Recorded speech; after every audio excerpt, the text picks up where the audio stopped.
Hello, everyone, and welcome to the Franchise Millionaire Show. I'm your host, Andrea Bailey Brown, and I'm really excited today because today we have a guest on.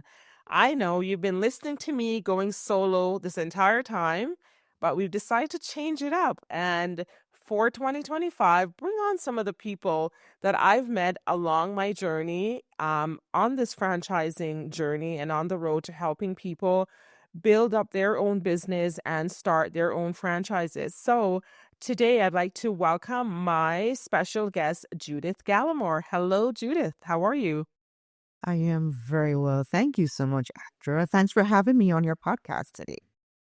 Yes, this is wonderful. So we need to sort of go back to like how you and I originally met and sort of thinking about that in our journey.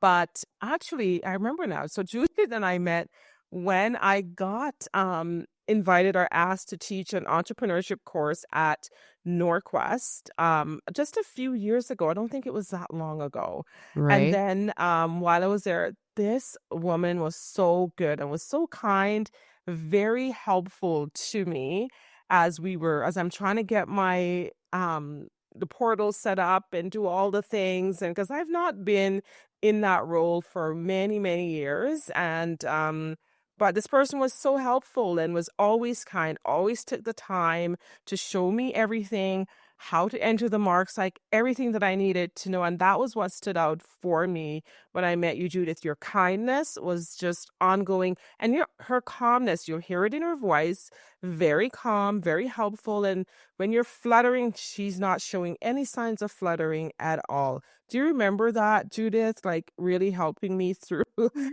It seems figuring. like years ago, but definitely, of course, when when wearing that kind of a hat, it was just all hands on deck, right? And making sure that you got the support. So I was Yes. happy to be able to do that. Oh, thank you. Thank you so much. So that's sort of how it started. And then I taught that one section and that was it and was great for me. And I was like, I've got to carry on with the entrepreneurial world here.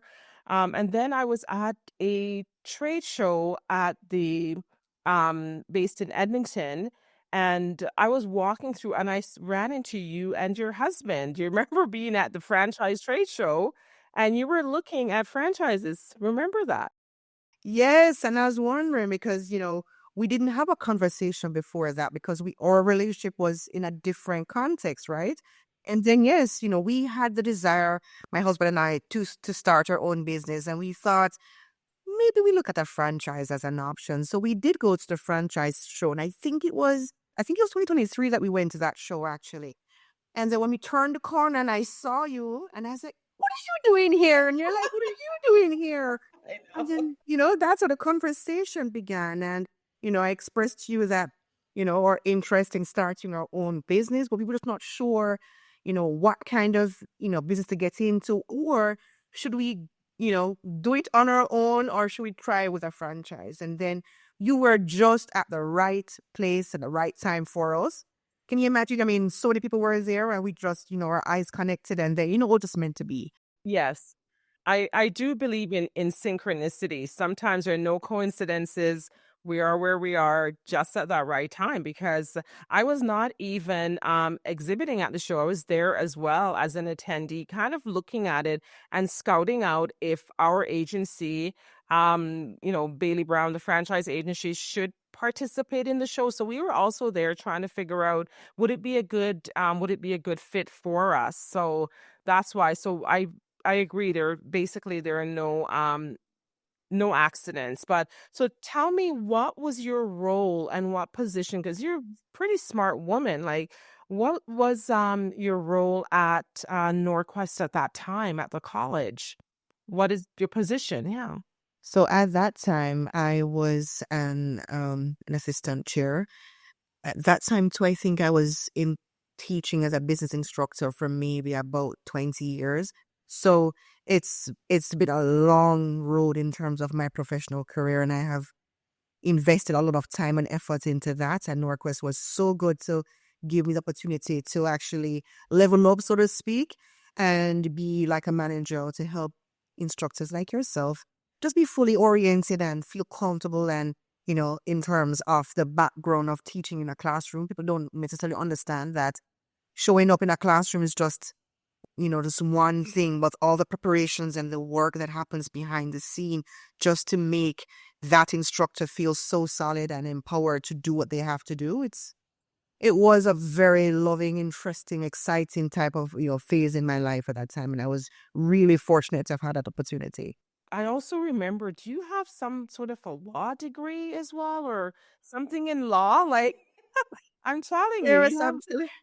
I love school, right? At the time, I mean, I'm thinking I always loved just the learning new things, meeting different people. So yes, I do have a law degree.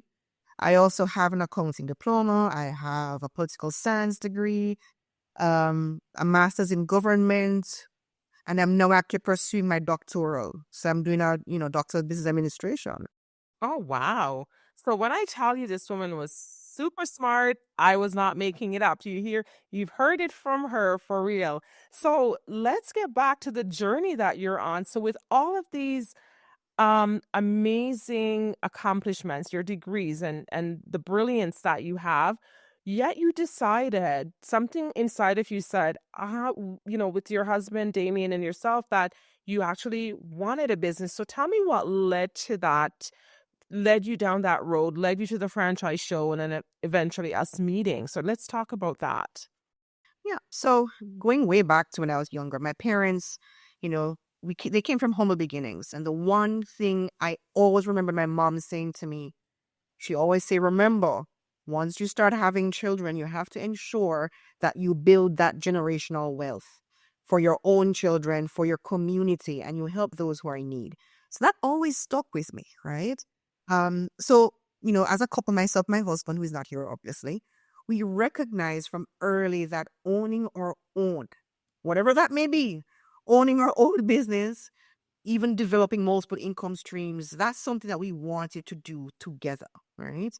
No, I'm not saying that, it's going to be an easy road over the case is, but, owning your own business does give you that kind of opportunity. It opens doors for you. And we thought we always want to try that. So from us, when we were, before coming to Canada, we were back home and we had some businesses.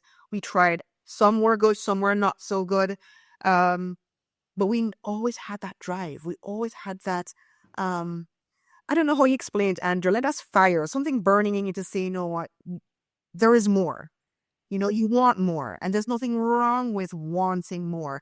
It's just making sure you're more strategic about it, right? So that's how we started off, always looking for. So we came to Canada, working for other people, and it was good. We learned so much because as immigrants, we were not aware of what's what in this context, right? So for us moving into Edmonton, well, first we started off with in Fort McMurray, and then for some reason there was the fires, if you remember, Andrea, and of course Yes. we had to evacuate from Fort McMurray, and then we landed here. So there are a lot of upheavals and turning in directions kind of thing, but then we never stopped dreaming and hoping and longing for our own business. Absolutely. So where is back home for those people who are listening who may not know where back home is for you? They may hear the accent and figure it out, but just so that they're clear, where's back home?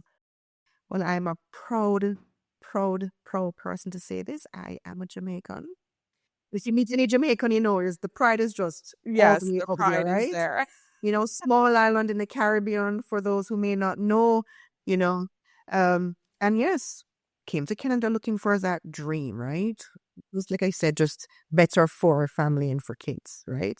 Yes. So you talked about that drive and your mom talking about building generational wealth. So she was also a visionary who understood. Now everyone talks about generational wealth, but the fact that she was ahead of her time, already seeing that vision, talking about it, what can you leave for your kids and when you have them, like that, I think is really worth mentioning that a lot of us have influences and people around us who already paint that picture and put the dream within us. And our role then is to just carry on with it if we feel that those dreams are also aligned. So you had that burning desire, you came to Canada, moved to Fort McMurray, you're now in living in Edmonton, Alberta as well. and you're on your path to finding a business, and you decided you're looking at maybe doing something on your own, I believe you said, or looking into franchising. So what made you decide to go the franchising route? Like, you could have done both, because in Jamaica you started stuff on your own and you know what that was like. And so ultimately, why did franchising win out? So, Andrea, it's a very good question that you're asking me because really, and I'm thinking back on those early days, and how it was explained, to me, of course, by you, is that, a franchise provides stability.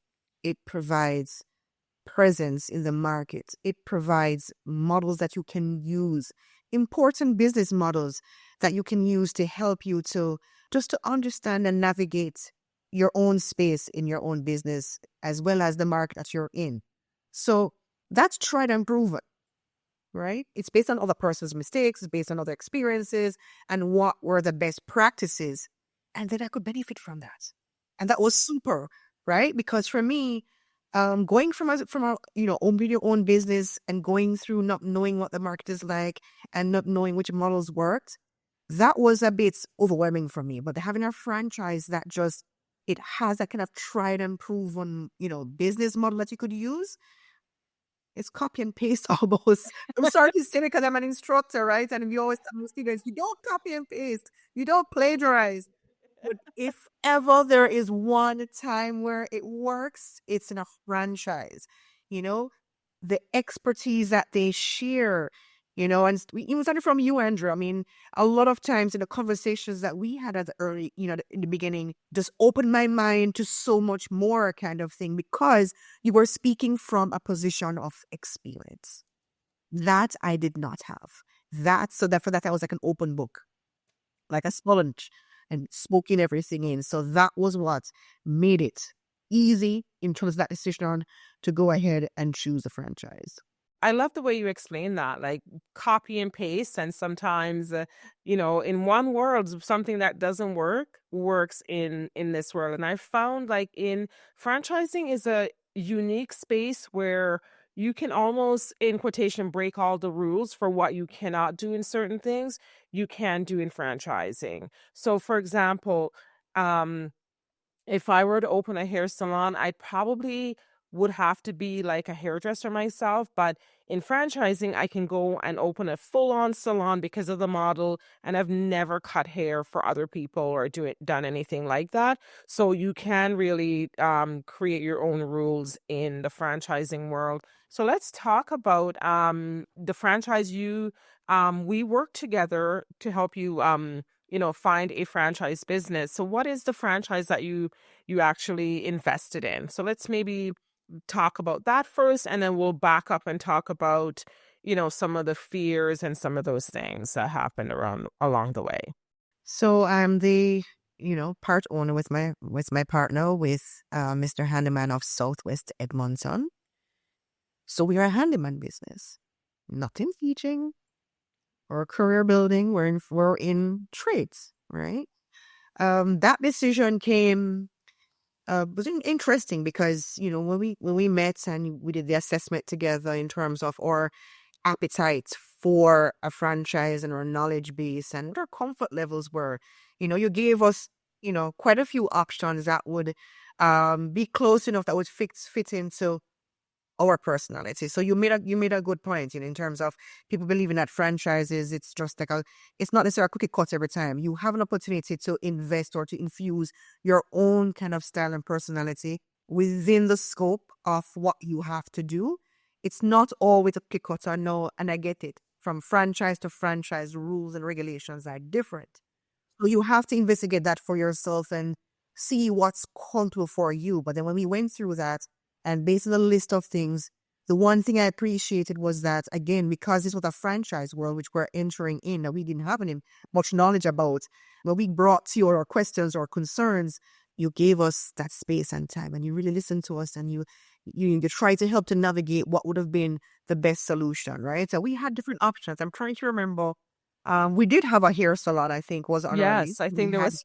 right? We had several restaurants, I think. So we had wide variety. It wasn't in any one particular area.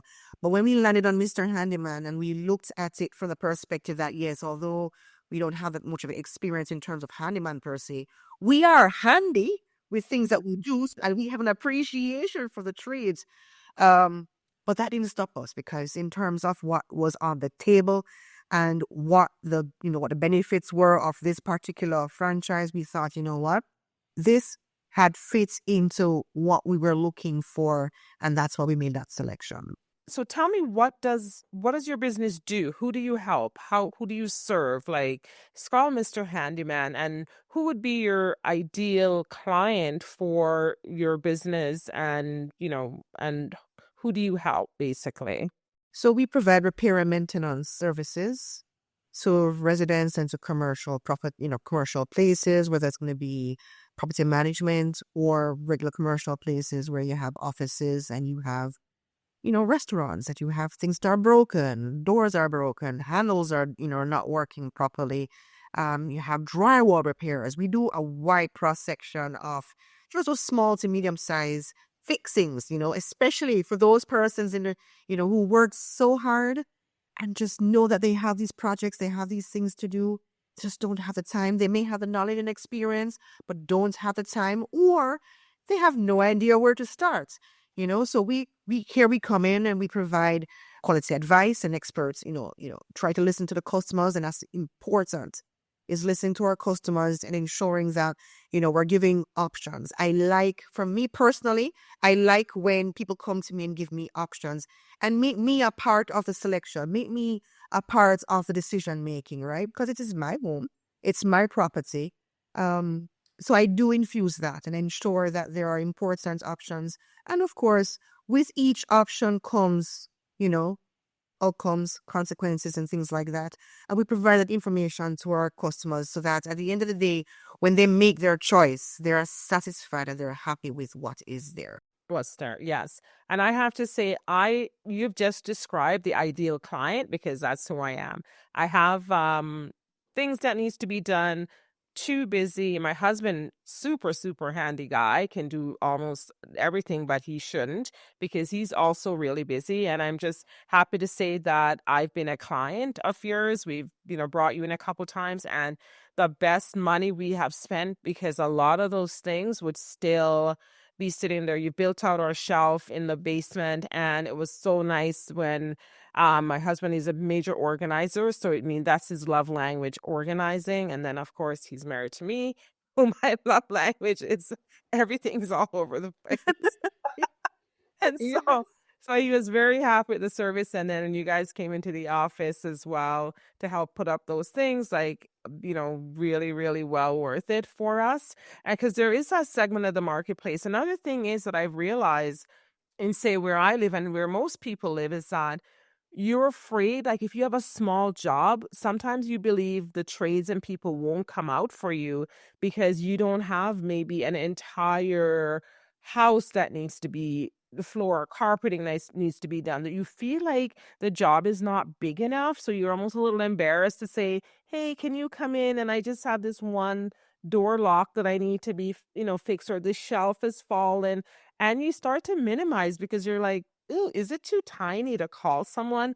Do they only like the big major jobs, right? So I really think your service is invaluable for, for elderly, single people, married people who are, both working, don't really have the time, and it just shifts the energy. So I love that you're in that business, and you're really helping people. So before you decided to invest and start your business, your franchise business, what was some of your biggest fears? What fears came up for you? Because we know they're always there. Someone is listening to this podcast as well, and they're thinking, I want to get into something different. I want to leave my job. I want to be the Judith. Um, what what were some of your fears along the way before you pulled the trigger, made the investment, and all the things that you have to do to become an entrepreneur? I think one of my biggest fears would have been the imposter syndrome. You know, I've taught business for, like I said, now over 25 years. I have done training with managers and directors and empowered them to realize their own full potential.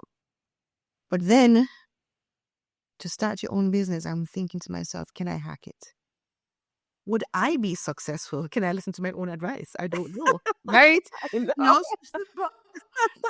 you know, I was always good at listening to others and listening for what they need, and then of course providing that support, right? Um so for me, that was one of the biggest things. Could I hack it, kind of thing, right? The other fear that I had, or the biggest, another fear I had would have been fear of failure. Now, if anyone knows me, knows I don't handle failures properly. In the past, no, it's always no, it's a perspective, it's a learning process, right? Feeling means so many different things. No, it means perhaps your strategy, your approach didn't work, or the market had changed. It means so much more now than it did before. But the good thing that I find is that, what I found very helpful is that each and every time that I'm out there, I'm with clients or I'm with potential partners or, anyone out there, depending on what the nature of the business is or a conversation is, um, one of the things I always remember actually was your approach, Andrea. I remember initially when we started off and, in our conversations and we were going, getting on track in terms of trying to get to the point of selecting or, the franchise or for dreams kind of thing. And each and every time I came to you with a fear or I came to you with a concern or I read something, but solely I read something in an article and I came to you and said, hey, can this happen? And you immediately just stopped and you said, you know what? Let's think about it. And we weighed the pros and the cons. And what I learned about that was a pause. We are in life, we're so rushed in terms of trying to go to the next step, the next level, the next event kind of Yes, thing, right? true. And then when we come upon a challenge, we feel very frustrated, but sometimes just that pause. Take yourself away from the situation and just to think about, from a bird's eye view kind of thing. What does this mean for your business? And then with that composure, with that space, you're thinking clearly, then of course you can think about your options and try to act then, So that was one of the things I found quite useful. And I did appreciate those conversations we've had in the Oh, beginning. thank you so much. I mean, that is from the professor people, super smart. Make sure you re-listen to that.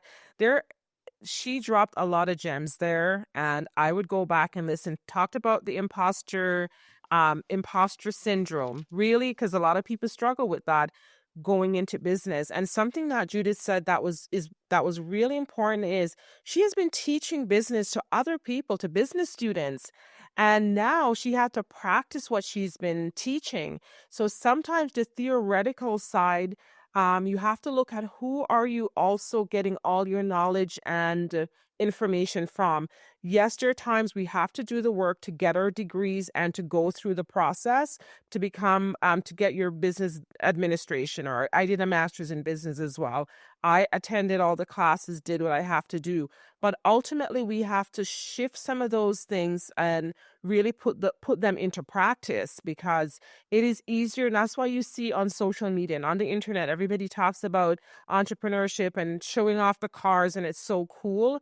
But people are not really putting in the work, the real work of building a business. You talked about, would I be successful? Those are real questions. Like, if you've been successful as a teacher, an accountant, a lawyer, and now you're coming into something new, yes, the imposter syndrome, it will hit you every time you are starting something new. And then you said, if can you listen to your own advice? We know those people, they're good at giving the advice until it's them. They can't Yes, listen to it. indeed.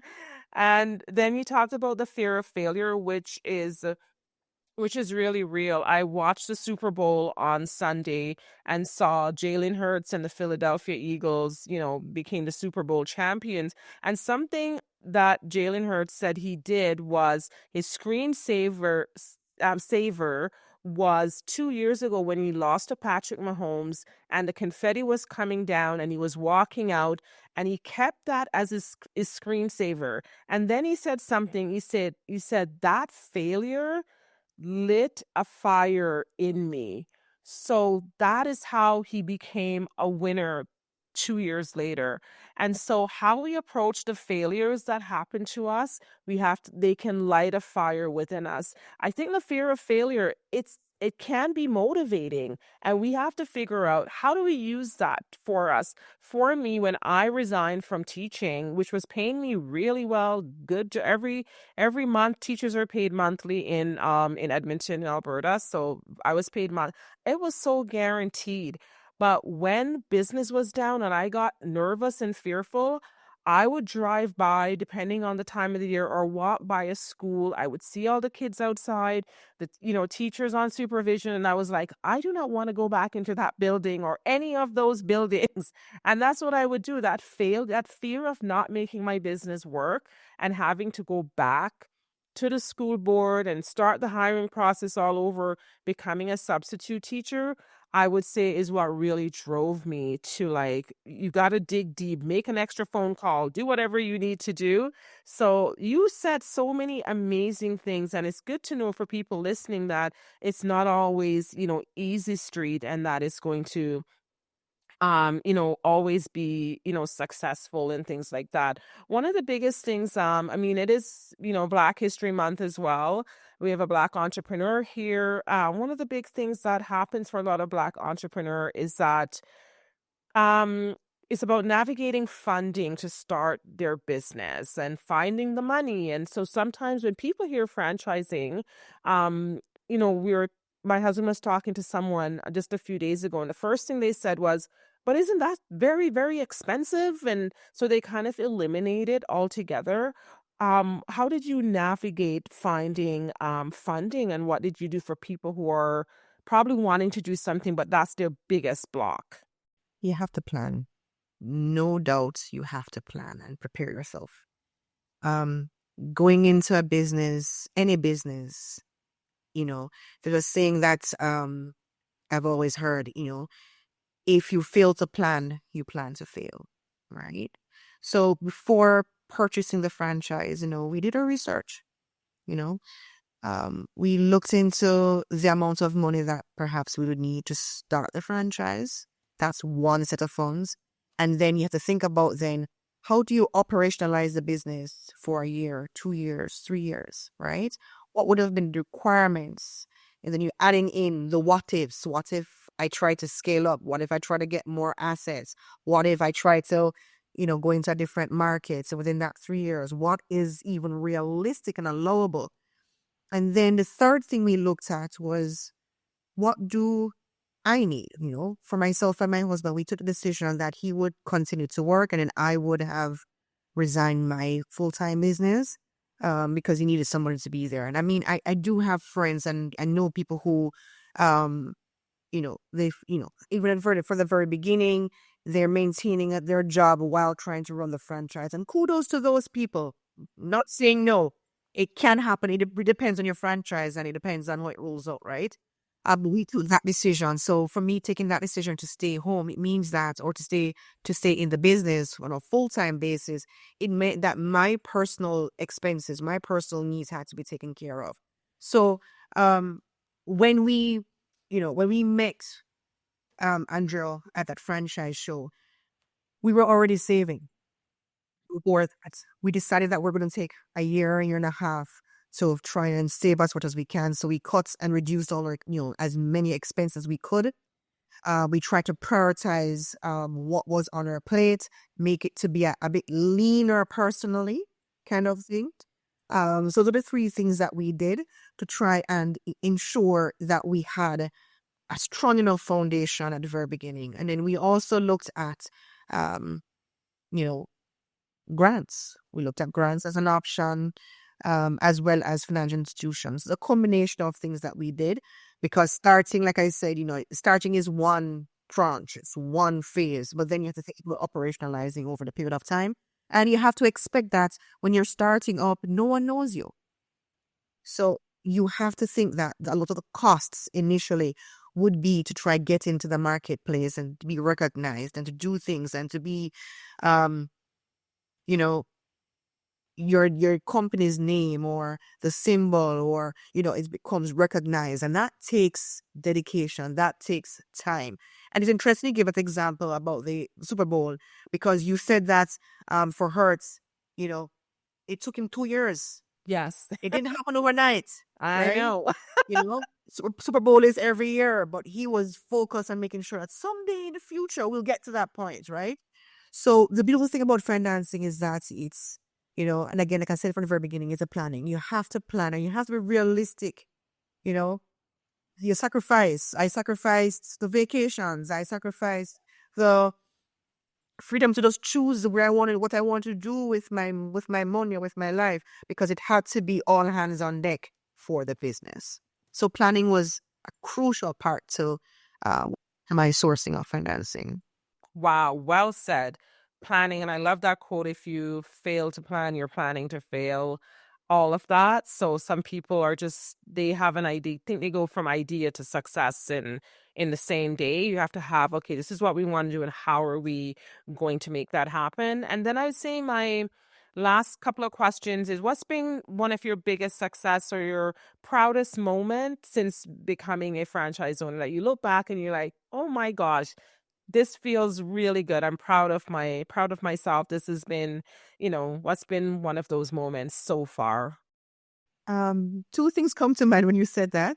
And I have to say personally, I know if my husband listens to this podcast, he'll have a laugh. I'm boss lady, right? It sounds cheeky. It sounds wherever you want to take from it.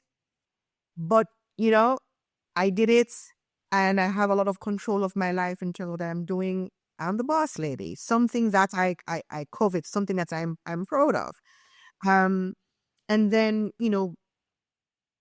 going into 2025, one of the things when I was doing my planning for this year, I don't remember where it came from, but a thought came to me that a year and a half after starting the business, another success that I call a success, it just came to me, just said, I'm still here. Yes. I'm still here. Oh, There's so many people I know who had a business who they start up the same time as I did, or around the same time, and they closed their doors. There's so many people who had different challenges, not in business, but in other life and stuff, and I won't say they gave up, but they succumbed to the other challenges, kind of thing. Um, I've gone through that. I've gone through challenges. I am still here. I'm still in the game, still in the fight, still looking for opportunities. And I think that drive and that grit is what is important for me to stay the course. that is an amazing way to wrap up this podcast today. This has been phenomenal. I am still here. I'm still standing. I've stood the course. And I think that is what we need to take when we go into business. This is really real life, real stuff. I know you're going to be listening to this podcast a few times over and over again. Judith, this has been an absolute delight having you here, having you share your story. And I can't wait for everyone to listen up and make sure, leave us a review. Let us know, let Judith know what was your biggest takeaway from listening to today's episode. Now, have a great day. Bye bye. Thank you.